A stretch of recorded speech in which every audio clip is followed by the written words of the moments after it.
Apa kabar para pencinta film? Bagaimana keadaanmu hari ini? Semoga sehat semua ya. Kali ini aku akan mereview film yang berjudul Real Steel. Film ini dirilis tahun 2011. Tanpa berlama-lama lagi, yuk kita tonton reviewnya. Cerita bermula dengan memperlihatkan kehidupan menyedihkan dari seorang yang bernama Charlie Kenton. Dia adalah mantan petinju yang berjaya di masanya. Namun, kini ia hidup dengan dipenuhi banyak hutang akibat kalah taruhan. Dia harus menyambung hidup dengan menjadikan robot sebagai petinju.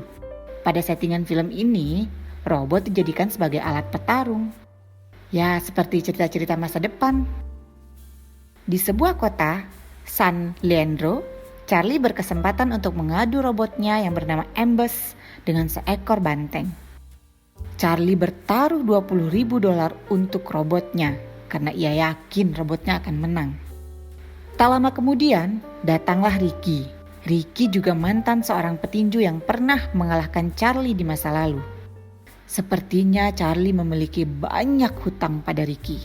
Hingga Ricky mengancam agar Charlie tidak kabur. Jika Charlie kabur, ia akan mengejar Charlie kemanapun. Pertarungan antar robot yang dikendalikan Charlie dan banteng pun terjadi. Robotnya mengalami kekalahan telak karena ia tergoda oleh seorang penonton wanita yang melirik ke arahnya. Dasar laki-laki. Dan seperti sudah menjadi kebiasaan Charlie, saat ia mengalami kekalahan, ia pun melangkah pergi dengan kebut sekali, alias kabur. Ketika Charlie akan menaiki truknya untuk kabur, dia dikejar oleh sekelompok orang yang dia kira adalah anak buah Ricky. Tapi ternyata mereka adalah orang dari pengadilan. Mereka memberitahu bahwa mantan kekasihnya di masa lalu yang bernama Caroline sudah meninggal dunia. Mereka memiliki seorang anak yang bernama Max. Lalu scene pindah ke Ricky yang tampak kesal karena Charlie sudah kabur. Ramalanmu terbukti, Ricky. Di ruang pengadilan, nampak seorang anak berumur 11 tahun bernama Max menunggu hasil pengadilan soal hak asuh. Max memiliki seorang tante yang notabene adalah adik dari ibu Max yang bernama Debra. Debra sangat ingin sekali menjadi ibu dari Max. Dia dan suaminya tidak memiliki seorang anak walaupun mereka sangat kaya. Di depan hakim, Debra mengatakan bahwa dia dan suaminya sanggup untuk merawat Max. Namun peraturan hukum di negara bagian Texas menyatakan bahwa harus ada surat tertulis dari orang tua kandung Max untuk mendapat hak asuh. Awalnya memang Charlie akan melepaskan hak asuh atas Max. Selain Charlie memang tidak pernah bertemu Max, hidup Charlie kan memang sudah kacau balau. Namun Charlie adalah seorang yang sangat licik.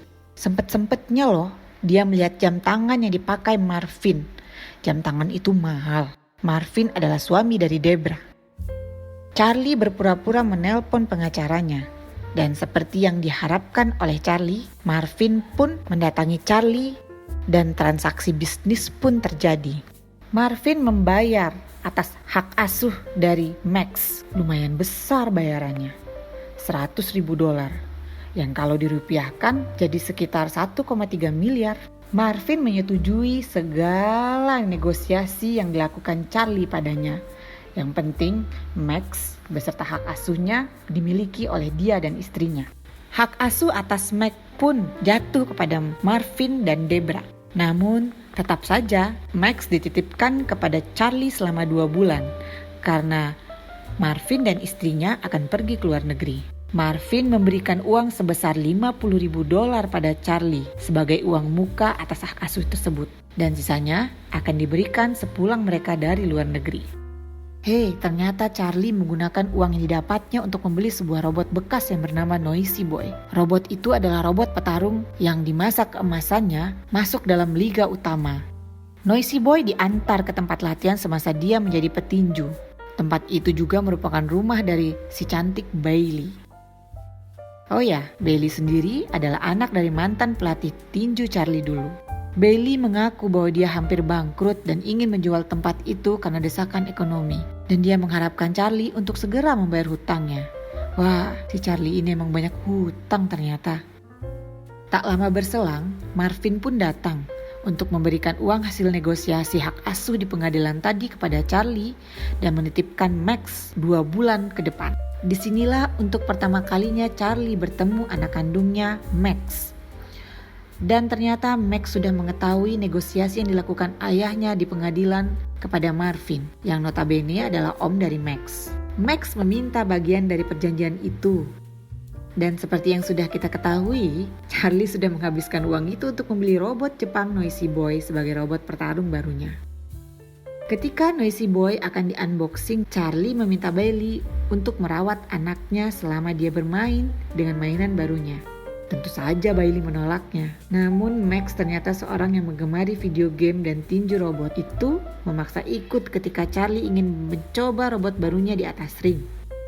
Singkat cerita, Charlie membawa si robot untuk bertarung di pertandingan ilegal bernama Crash Palace. Disinilah dia bertemu dengan Finn, teman lamanya yang menjalankan tempat itu. Finn menawarkan pertandingan kelas bawah untuk Noisy Boy. Tapi Charlie dengan gengsinya akan Noisy Boys langsung meminta untuk bertanding di pertandingan utama melawan juara bertahan robot Midas.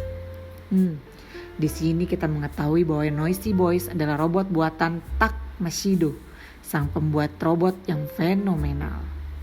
Tonton terus ya, agar kita mengetahui siapa sesungguhnya sosok dari Tak Mashido ini.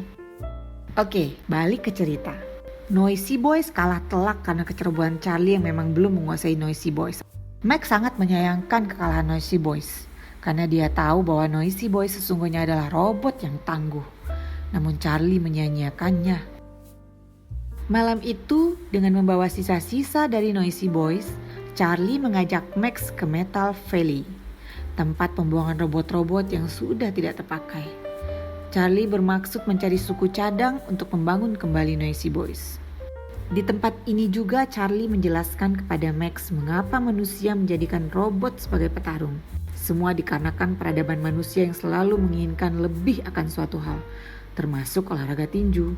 Manusia menginginkan sesuatu hal yang brutal, bahkan lebih brutal. Dan mesin robot jawabannya. Max bertanya, apakah Charlie rindu pada masa-masa di mana dia menjadi petinju? Tanpa disadarinya, ia berada di pinggir tebing dan karena turun hujan yang sangat lebat, terjadilah longsor. Max pun tergelincir ke dalam jurang yang cukup dalam. Namun tak disangka, jiwanya terselamatkan oleh tangan sebuah robot yang terjulur secara kebetulan dan bajunya tersangkut di tangan itu. Max yang sangat ketakutan akhirnya mampu diangkat oleh Charlie. Di sini aku melihat kasih sayang Charlie yang gak akan bisa dihilangkan karena Max adalah putra kandungnya. Dan dari sorot matanya, dia sesungguhnya sangat menyayangi dan peduli pada Max. Disinilah Max untuk pertama kalinya bertemu dengan robot yang belakangan diketahui bernama Atom. Robot yang dianggap telah menyelamatkan nyawa Max dari jurang tersebut. Max ingin membawa robot itu, namun Charlie tidak menyetujuinya. Akhirnya, Max membawa sendiri robot tersebut dengan susah payah. Charlie kembali ke tempat Bailey. Bailey yang sangat kesal melihat sisa-sisa dari Noisy Boys merasa bahwa dia akan benar-benar bangkrut karena tidak ada pemasukan lagi. Namun Charlie tetap berusaha menenangkannya dan meminta padanya untuk memeriksa robot yang dibawa Max. Max terkejut ternyata robot itu masih berfungsi dengan baik padahal sudah dibuang oleh pemilik lamanya ke tempat pembuangan. Dan yang lebih mengejutkan lagi, Bailey mengatakan bahwa robot tersebut memiliki sensor untuk meniru gerakan benda di depannya dan menyimpan dalam memorinya. Menurut Bailey yang memiliki banyak pengetahuan tentang robot, fungsi tersebut sangat langka. Tak lama kemudian, Max mulai membersihkan tubuh sang robot dan di dada kanan robot tersebut tertulis nama Atom. Setelah Max membersihkan tubuh Atom, ia ingin membawanya ke pertandingan tinju. Namun menurut Bailey, Atom dulunya hanya digunakan untuk latihan tanding saja. Oleh karena itu, ia memiliki fungsi meniru tersebut. Namun si kecil Max bersikeras untuk tetap membawanya ke pertandingan. Pada malam harinya, Max mengajak Atom untuk berkeliling. Max merasa sangat gembira dan dia merasakan ada sesuatu di dalam Atom. Robot itu seperti telah mengenalnya cukup lama dan dia merasa sangat dekat dengan Atom. Dia juga merasakan Atom seperti memiliki jiwa di dalamnya yang membuatnya merasa lebih hidup, bukan sekedar robot saja. Dan ketika pagi tiba, Bailey juga Max ngobrol tentang Charlie. Bagaimana dia dahulu menjadi seorang petinju yang tangguh. Bailey menunjukkan potongan artikel tentang ketangguhan Charlie di masa lalu. Untuk saat Max merasa sangat bangga dengan ayahnya Charlie. Pembicaraan itu dipotong oleh Charlie yang tiba-tiba hadir memberitahu kepada Bailey untuk pergi dengan Max ke Atlanta agar mendapatkan robot baru. Karena sesungguhnya dia juga ngerasa gak enak ke Bailey, selalu menyusahkannya. Di tengah perjalanan ke Atlanta, mereka melewati gelanggang WRB. WRB adalah liga tinju robot resmi kelas dunia yang hanya menampilkan robot yang super tangguh. Di mana yang menjadi juara dunia saat ini adalah robot Zeus buatan Tak Masido. Masih ingat Noisy Boys? Nah, Zeus ini adalah robot buatan Tak Masido yang paling mutakhir dan canggih, dilengkapi dengan berbagai teknologi baru. Belum ada robot yang bisa lebih dari 2 ronde ketika melawan Zeus. Dan Max sangat mengidolakan Zeus. Charlie mampir ke stadium itu untuk mencari Finn, sahabatnya yang menjalankan crash play study dengan maksud meminjam uang lagi. Minjam uang terus. Sementara itu, Max berkesempatan melihat dari dekat sosok Zeus yang membuat dia makin menggilainya. Max juga sempat melihat sosok Farah Lemkova yang merupakan promotor tetap dari Liga WRB dan Tak Masido, sosok pencipta robot Zeus dan Noisy Boys. Charlie berhasil menemui Finn, namun Finn menyarankan untuk membawa Atom ke sebuah tempat bekas kebun binatang yang kini menjadi tempat ajang pertarungan robot ilegal lainnya. Max berusaha meyakinkan Charlie bahwa ia sangat ingin menjadi bagian dari tinju robot dengan robot Atomnya dan meminta Charlie untuk mencarikan pertandingan. Charlie pun dengan setengah kesal terpaksa membawa Max dan Atom ke zoo yang disarankan Finn untuk membawa Atom ke pertandingan perdananya. Di tempat itu dia bertemu Kingpin yang memiliki robot Metro yang akan menjadi lawan dari Atom. Kingpin akan memberikan $1.000 jika Atom berhasil bertahan di 1 ronde saja. Max menyetujuinya, meski Charlie yakin Atom akan kalah. Charlie menawarkan untuk mengendalikan Atom, tapi Max menolak. Pertandingan pun dimulai. Awalnya Atom terdesak oleh Metro, karena Max ternyata juga belum menguasai sepenuhnya papan kendali Atom, jadi Atom hanya menghindari serangan saja. Namun, tanpa disadari ternyata Atom sangat tahan akan pukulan Metro. Karena seperti yang telah kita ketahui bahwa Atom memang dirancang untuk itu. Atom adalah robot latih tanding yang harus tetap tahan terhadap pukulan. Tak terasa 30 detik sudah berlalu dan ternyata Atom masih mampu bertahan dari serangan bertubi-tubi si robot Metro. Kingpin mulai was-was. Namun Atom terjatuh. Max berusaha membangunkan Atom. Dan secara ajaib Atom pun bangkit, malah memenangkan ronde itu. Kingpin berniat curang, ingin menggandakan hadiah jika Atom mau bertarung 1 ronde lagi, atau tidak sama sekali. Meskipun Charlie kembali tidak menyetujuinya, namun Max menyetujuinya karena dia yakin menang. Dan benar saja, hanya sekali pukulan, si robot Metro pun langsung mengalami kegagalan sistem yang menyebabkan dia tidak terkendali dan rubuh. Max, Atom, memenangkan pertandingan itu membawa $2.000. Seorang calo pertandingan ilegal lainnya pun mendatangi Charlie dan menawarkan pertandingan yang lebih besar. Charlie menyetujuinya. Saat bermalam di sebuah motel, Max memiliki ide menyambungkan sensor suara Noisy Boys ke dalam tubuh Atom, sehingga Atom tidak lagi memerlukan joystick, tapi hanya memakai pengendali suara untuk bertanding. Semakin maju. Max kemudian meminta Charlie untuk mengajari Atom bertinju secara klasik melalui suara karena Max menyadari bahwa Charlie memiliki pengalaman dalam tinju. Awalnya Charlie tidak mau, tapi akhirnya dia mau melakukannya. Asalkan Max mau menari dengan Atom sebagai aksi pembuka pertandingan. Dan mereka berdua pun setuju.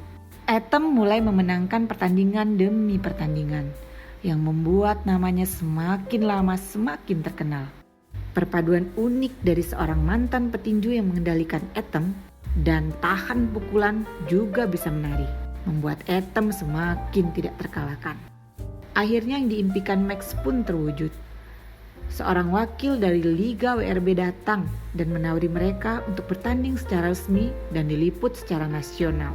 Poster Atom pun menjadi salah satu poster besar yang ditempatkan di pintu masuk. Atom sudah menjelma menjadi salah satu robot petarung yang layak untuk diperhitungkan.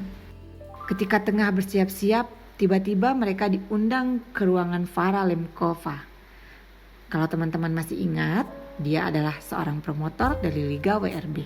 Dengan perasaan yang antusias, mereka berdua menuju ruangan Lemkova yang juga didapati Takmasido, sang kreator juara dunia Zeus, ada di sana.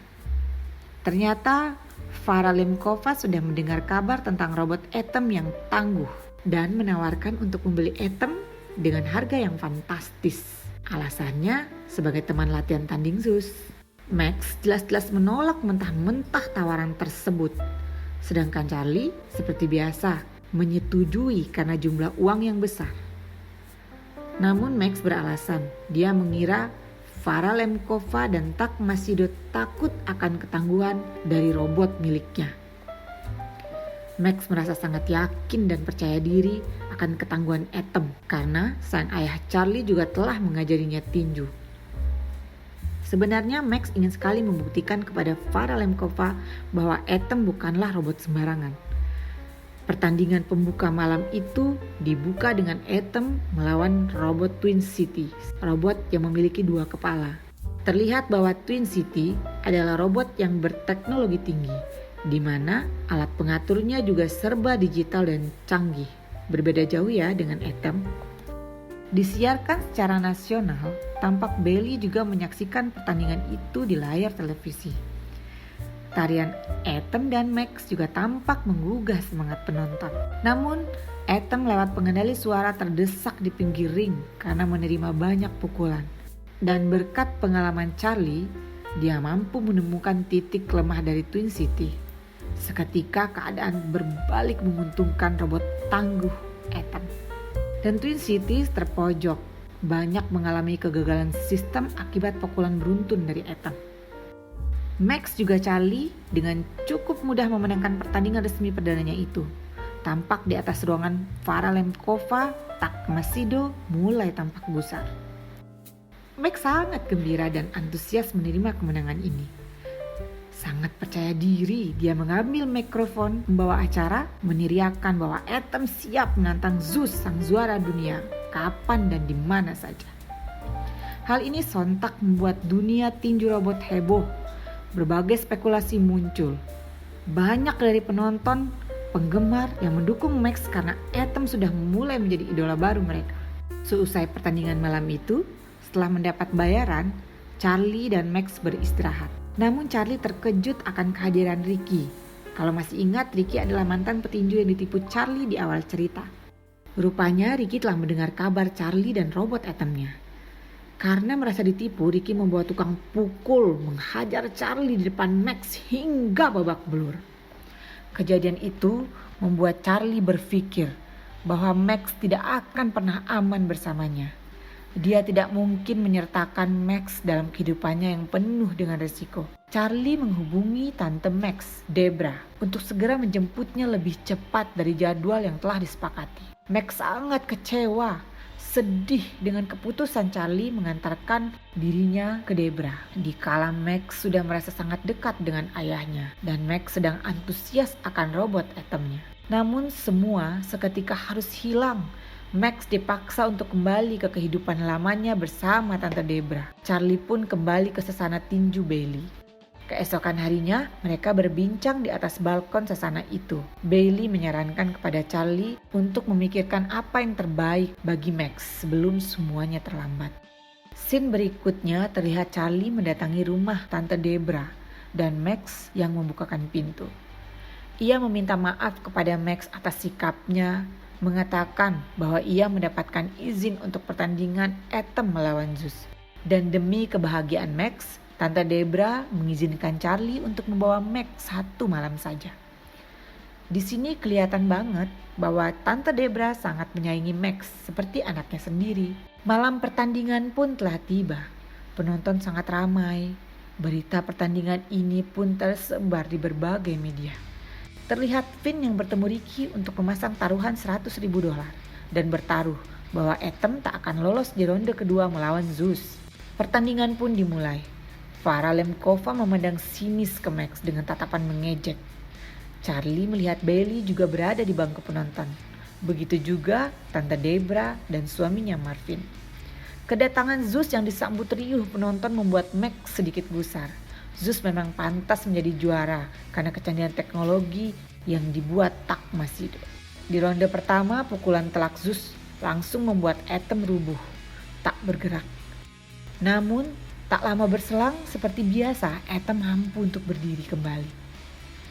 Atom kembali dihantam pukulan dan dalam 10 detik pertama Atom telah jatuh 2 kali. Tapi dia mampu bangkit lagi. Terdesak ke pojok ring sambil menahan pukulan demi pukulan Zeus membuktikan bahwa Atom bukan tandingan bagi Zeus. Atom terjatuh untuk ketiga kalinya dalam ronde pertama. Seakan memiliki nyawa cadangan, dorongan dari Max membuat Atom mampu untuk berdiri kembali dan berdiri lagi. Tetap dihantam pukulan bertubi-tubi, kali ini Atom mampu membalas pukulan ke wajah Zeus untuk pertama kalinya. Ketika ronde pertama akan berakhir, Atom yang tak juga tumbang membuat Ricky keringat dingin karena ia bakal kalah taruhan sebesar $100.000. Dan benar, ronde pertama berakhir, Atom masih berdiri. Ricky berniat kabur namun dihadang oleh anak buah Finn.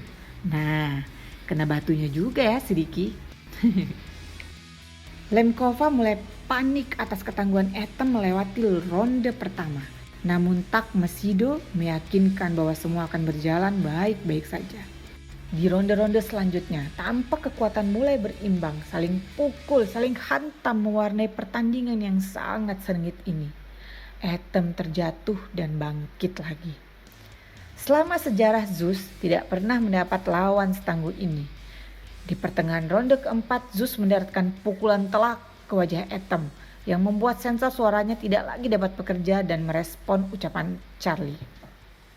Memasuki ronde kelima, Atom yang tidak memiliki fungsi sensor suara lagi memaksa Max menggunakan strategi sensor meniru bayangan yang dimiliki Atom. Sensor ini yang membuat Atom menjadi robot latihan. Maksud Max adalah Charlie yang memang memiliki basic sebagai seorang petinju harus berpura-pura bertanding agar gerakannya dapat ditiru oleh Atom. Awalnya Charlie menolak, tapi dia tak punya pilihan lain karena Lemkova juga sudah mulai ketakutan akan si robot Atom. Ronde terakhir ini, penonton, komentator dibuat terkejut oleh strategi yang diambil Max. Terlihat dari luar ring, Charlie berpura-pura bertanding agar gerakannya dapat diikuti Atom. Namun Atom tetap tersudut. Rupanya itu adalah strategi Charlie yang diajarkan oleh pelatihnya dulu. Dan Bailey menyadari hari itu. Tekniknya adalah ngepur lah istilahnya. Dan strategi ini mulai berhasil. Tampak Zeus sudah mulai kelelahan dan diikuti kepanikan Tak Masido yang mengambil sendiri kontrol dari Zeus untuk dioperasikannya. Ketika baterai tenaga Zeus benar-benar menurun, saat itulah Atom mengambil kendali pertandingan. Dengan uppercut yang telak memukul Zeus diikuti rentetan pukulan lain yang bertubi-tubi dari Atom. Yang aku suka banget dari adegan scene ini, ketika Max menyadari dan kagum banget akan sosok ayahnya yang mantan petinju. Melihat gerakan Charlie, dia merasa bangga pada ayahnya. Bailey pun merindukan masa di mana Charlie masih menjadi petinju. Ya, mungkin dia juga teringat akan mendiang ayahnya yang menjadi pelatih Charlie pada masa itu. Zeus tumbang untuk pertama kali dalam sejarahnya, walaupun Zeus mampu bangkit lagi. Ini membuat Tak Masido sangat marah. Terlihat ketika pertandingan berakhir, Masido memukul gak pecah. Pemenang pertandingan ini secara angka dari juri adalah Zeus. Ya, tidak mengherankan karena promotor acara ini, Farah Lemkova, tetap harus menjaga nama baiknya. Namun di dalam dunia pertandingan ada istilah people champion, yaitu pemenang dari pilihan penonton. Dan Atom lah yang menjadi pemenangnya. Dan film pun berakhir. Pesan yang bisa kita dapat dari film ini adalah sikap yang pantang menyerah apapun yang terjadi. Seperti Atom yang jatuh namun bisa untuk bangkit lagi. Karena dia memang diciptakan untuk itu.